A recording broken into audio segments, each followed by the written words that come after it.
আমাকে যদি বলে মানুষ কিসে বাঁচে, আমি বলবো স্বপ্নে।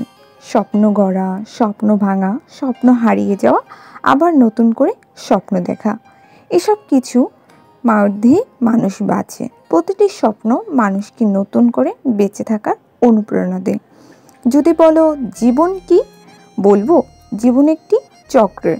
জন্ম, মৃত্যু, সুখ, দুঃখ, হাসি, কান্না, হারিয়ে যাওয়া, ফিরে পাওয়া, এই সব কিছুই একটা চক্র, মানে জীবনের চক্র। পৃথিবী নিয়ে প্রশ্ন করো না, তাও বলি পৃথিবী হলো একটি নিয়ম, নিয়মের বাইরে এখানে কিছুই না। সূর্যোদয়, সূর্যাস্ত, অমাবস্যা, জ্যোৎস্না, দিনরাত, সকাল বিকাল কিংবা সন্ধ্যা, যাই বল না কেন সব কিছুই নিয়ম করে হয়। আর প্রকৃতির নিয়ম খুবই সুন্দর এবং ভয়ঙ্করও হয়। প্রকৃতির সাথে আমরা যেমন আচরণ করি, প্রকৃতিও ঠিক আমাদের সাথে তাই করে। আমি তুমি প্রকৃতির এই নিয়মে বেজালে বাধা আছি যতদিন বেঁচে আছি।